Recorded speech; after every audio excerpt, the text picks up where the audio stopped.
जिंदगी में आगे बढ़ना एवं परिवार की तरफ अपनी जिम्मेदारियों को पूरा करना दोनों ही जरूरी है, पर अगर इनमें से किसी एक को चुनना पड़े तो हमें कैसे और क्या चुनना चाहिए जिससे दोष मुक्त व चिंता मुक्त रहें हम?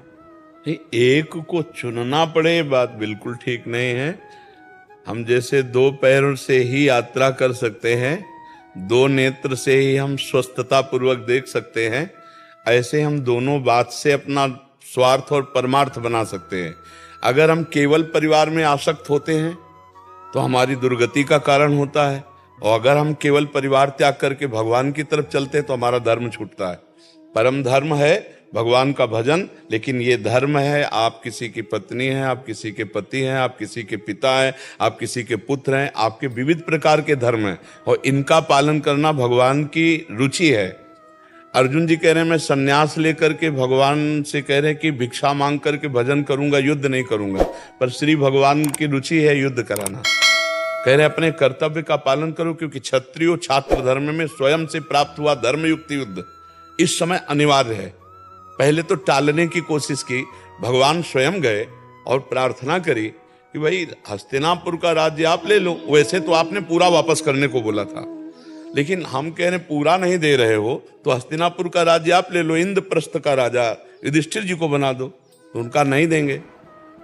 भगवान ने कहा 5 गांव दे दो, सब राजा तुम बने रहो, 5 गांव प्रधान दे दो, हम बता देंगे 5 गांव।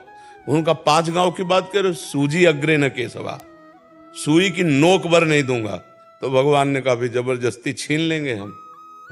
तभी तो युद्ध प्रारंभ हुआ। वो जो अगर दे देते तो युद्ध की जरूरत क्या। भगवान की भी प्रार्थना उन्होंने जब नहीं सुनी तो धर्मयुक्त युद्ध है, तो भगवान ने कहा धर्मयुक्त युद्ध करना श्रेष्ठ है, संन्यास लेना नहीं। तो वही बात हम आपको कह रहे हैं कि अगर एक चुनने की बात आएगी तो फिर गड़बड़ हो जाएगा। हमको दोनों को मिला के चलना है। भगवान ने युद्ध के लिए आज्ञा करी और कहा मामनुस्मर युद्ध च, मेरा स्मरण करते हुए युद्ध करो। तो चुनना तो परमात्मा को ही है, सब में वही विराजमान है।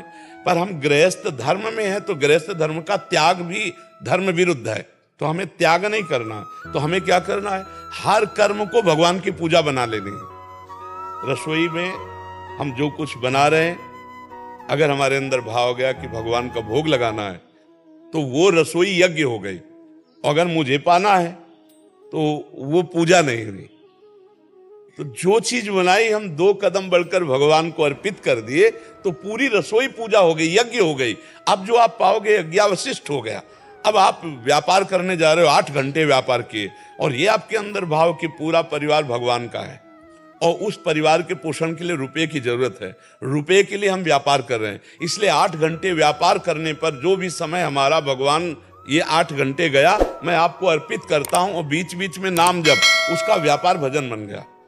हर कार्य भजन हो सकता है। भजन का मतलब ये नहीं कि सब कुछ त्याग करके हम कहीं एकांत गुफा में बैठेंगे जाके। सबका अपना कर्तव्य है।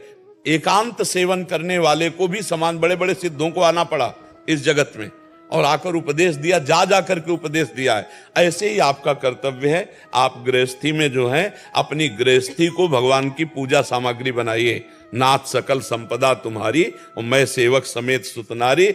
चयन नहीं करना, वो वही हो रहा है जिससे आपका परम मंगल होगा, जो गृहस्थी भी मंगलमय हो जाएगी और उसी से भगवान की प्राप्ति हो जाएगी। किसका प्रश्न है, आप समझ पा रहे हैं? महाराज जी, कभी कभी ये लगता है कि परिस्थिति ऐसी आ जाती है कि आपको एक चुनना ही पड़ता है। नहीं, ऐसी हमें बताओ, परिस्थिति बताओ। आप हमें परिस्थिति बताइए कि ऐसी परिस्थिति में जिसमें भगवान को छोड़कर संसार को चुनना पड़े। नहीं, जैसे अगर एक सिचुएशन है कि जैसे मेरे पिताजी के साथ है, उनका वो चाहते हैं कि उनका, हम सिर्फ भगवान और साधना से संबंध रखते हैं। आप देखना हमारे प्रश्न का उत्तर, आप कुछ भी प्रश्न करो हमारा उत्तर अध्यात्म से होगा, क्योंकि हम ना प्रपंच में कभी रहे हैं, बचपन से बाबा जी रहे, तो हमें संसार का ज्ञान तो है नहीं। तो हम जो बोलेंगे वो अध्यात्म में बोलेंगे, तुम्हारे मंगल के लिए बोलेंगे, उसमें तुम्हारा कल्याण होगा, उसे तुम्हें समझना है। तुम अगर बेटी हो और तुम्हें माता पिता असमर्थ हैं और कोई बेटा नहीं है उनके सहयोग के लिए, तो तुम्हारा परम कर्तव्य बनता है माता पिता को भगवान मानकर उनकी सेवा करना। अब वो तुम्हें गाली दें तो भी तुम्हें बर्दाश्त करना है, वो तुम्हारी निंदा करें तो भी तुम्हें बर्दाश्त करना है, क्योंकि तुम उनके बच्चा हो। अब उनकी वृद्धावस्था है, वो तुम्हें कटुवचन बोले लेकिन तुम्हें सेवा करना है। तो इसमें भगवान छूटे क्या? हम माता पिता को ही भगवान मानकर सेवा। हम क्या कह रहे हैं? गृहस्थी की सामग्री को भगवान की पूजा बना ले तो हमें अलग से भगवान को चयन नहीं करना पड़ेगा। हमारी माँ में ही भगवान है, हमारे पिता में ही भगवान है, हमारी पत्नी में भगवान है, हमारे पति में भगवान है, हमारे पुत्र में भगवान है, और हम उन्हीं भगवान की सेवा के लिए व्यापार, नौकरी, किसानी करते। कोई समस्या नहीं है। समस्या केवल दिमाग की कमजोरी है। जो भी समस्या है वो दिमाग की कमजोरी। आप बोलो ना, क्या छोड़ना पड़ेगा आपको? जैसे अगर काम की वजह से बाहर जाना पड़ता है तो अगर बैंगलोर या फिर अहमदाबाद ऐसी कोई भी जगह जाए तो वहाँ से वो सब चीज़ें नहीं हो सकती जो हम लोग करना चाहते हैं अपने परिवार के साथ। तो हम अगर बराबर के लिए बंगलौर जा रहे हैं तो हम वहाँ एक किराए का कमरा लेंगे और रहेंगे और अपने माता पिता को साथ रखेंगे। अगर महीने 15 दिन के लिए जा रहे हैं तो रुपए में दम है। हम ऐसी व्यवस्था करके जाएंगे माता पिता की जिससे हमारे माता पिता को कष्ट ना हो। अगर हम विदेश जा रहे हैं और वहाँ आजीवन रहने के लिए तो हमारे माता पिता भी साथ जाएंगे। ये तो सद्भावना रखनी पड़ेगी ना। अब ऐसा तो नहीं कि हम पैसा कमाने के लिए बंगलौर जा रहे हैं, बूढ़े माता पिता परेशान हो रहे हैं, तो फिर पैसा किसके लिए रहा? हमें विचार करना पड़ेगा। आप रहेंगी ना कहीं तो वहाँ अपने माता पिता को भी रखेंगे। अपनी पोजीशन थोड़ी देखनी है। थोड़ा आजकल के बच्चे पोजीशन पे माता पिता की सेवा का तिरस्कार कर देते हैं क्योंकि उनको लगता है बूढ़े खांसेंगे और हमारा नया जमाना है तो हम यार मित्र दोस्तों के सामने क्या वर्णन कर पाएंगे कि बूढ़े माता पिता के। नहीं, ऐसा हुआ है। एक गांव के पढ़ा लिखा के लड़का को बड़ा ऑफिसर बनाया और जब वो गए तो ऑफिसरों के बीच में बैठे थे तो बोले हाँ बोलिए। उसके होश उड़ गए कि ना उठा ना पैर छुआ ना कुछ। तो उनके मित्रों ने कहा कौन है यार?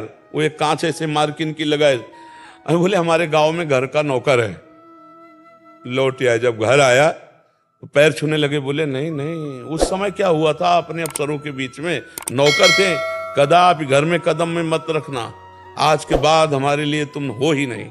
चलिए तो हमारा पूरा जीवन लग गया नौकर बन करके तुम्हें पढ़ा लिखा के, और तुमने साबित कर दिया सबके बीच में कि नौकर हम हैं। पिता कह करके उठकर प्रणाम करने में तुम्हें शर्म लगी। तो आजकल कुछ ऐसी नई सोसाइटी है, नए बच्चे हैं, उनको लगता है बूढ़े बाड़ों को कहाँ खांसते हुए हम लिए घूम लेंगे। तो हमें लगता है अगर ऐसी सोच हमारी ना हो तो जहाँ हम जिएंगे वहीं हमारे माता पिता जिएंगे, क्या फर्क पड़ता है? महाराज जी, अगर जहाँ वो रहे हैं माता पिता, उन्होंने भी बनाया है अपना सब कुछ, तो वो उस आशियाने को नहीं तोड़ना चाहते और वहां से नहीं निकलना चाहते जी। तो तो उनकी व्यवस्था, अगर वो चलने फिरने लायक है तो उनकी अर्थ से व्यवस्था कर दी जाए और कमाइए। और जब चलने फिरने लायक ना हो तो अर्थ की प्रधानता न रख करके माता पिता की सेवा की प्रधानता रखे। हम बंगलौर न जाकर जहां माता पिता वहीं देखते हैं। जरूरी है कि अमेरिका में पैसा मिलेगा, जरूरी है बंगलौर में ही मिलेगा?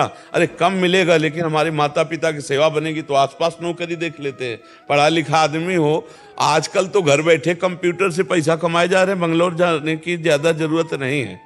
किसी किसी नौकरी में किसी को वो व्यवस्था मिल जाती है, हर नौकरी में नहीं होती। पर बच्चा, भगवान का आश्रय लेकर माता पिता की सेवा की बात रखोगे तो भगवान व्यवस्था ऐसी कर देंगे कि आपके माता पिता की भी सेवा होगी और आपको भी परेशानी नहीं होगी, क्योंकि भगवान सर्व सामर्थ्यशाली। मुझे ऐसा लगता है बच्चा, अगर आप अपने माता पिता पर प्यार करोगी तो भगवान आपका सहयोग करेंगे। आप देख लेना, आप देख लेना। आप निगेटिव से मत लीजिए, पॉजिटिव लीजिए, भगवान आपका सहयोग करेंगे। हम कह रहे हैं तो इस बात को देखना, आप इस बात को जीवन में देखना। भगवान का भरोसा करो कि मुझे माता पिता की सेवा का सौभाग्य ऐसा जो मिला है ये चूकने ना पावे, तो व्यवस्था भगवान कर देंगे। बहुत सर्व सामर्थ्यशाली भगवान है। माता पिता को श्रवण कुमार ने कांधे पे बैठा के तीर्थ यात्रा कराई, तो हम कह रहे ना करो तो भैया चारपाई पे बैठ के उनके चाय भोजन की व्यवस्था करते रहो। लघुशंका उन्हीं के कपड़ों में की है, चाहे जितने बुद्धिमान बनते हो। जब बच्चा थे तो लघुशंका उन्हीं के, अब वो वृद्ध हो गए हैं। अब हम उन पर घृणा करें कि बैठे बैठे हक देते हैं, लघुशंका कर दे। अब हमारा नंबर है, अब हमारा नंबर है कि हम बैल की तरह मेहनत करके कमाएं और अपने माता पिता को नए कपड़े पहनाएं, अच्छा भोजन पहनाएं, उनकी सेवा करें। ऐसे सेवक को अलग से कहीं मंदिर जाने की जरूरत नहीं, भगवान की प्राप्ति इसी से हो जाएगी। हमारी बात समझ लो। अलग से मंदिर जाओ या ना जाओ, अपने बड़े बूढ़े माता पिता की सेवा कर लो, भगवान की प्राप्ति हो जाए। कह दे प्रमाण भाई कि आप कह रहे हो तो प्रमाण। तो प्रमाण आज भी महाराष्ट्र में जो भगवान विट्ठल खड़े हैं ना, वो माता पिता की सेवा से आकर के दर्शन देने के लिए आए थे। वो विट्ठल भगवान को भी ईंट फेंक दी कि आप खड़े हो जाओ, पहले सेवा हम कर लें तब आपके दर्शन करेंगे। वैसे शुद्ध नाम भगवान का इट्ठल है, पर प्यार से विट्ठल कहते हैं। ईंट पे खड़े हैं ऐसे भी आज माता पिता की सेवा के प्रभाव से। तो इसलिए बहुत सुंदर बच्चा, आप अपने माता पिता की सेवा का भावना पुष्ट करो, भगवान उसको पूरी करते हैं।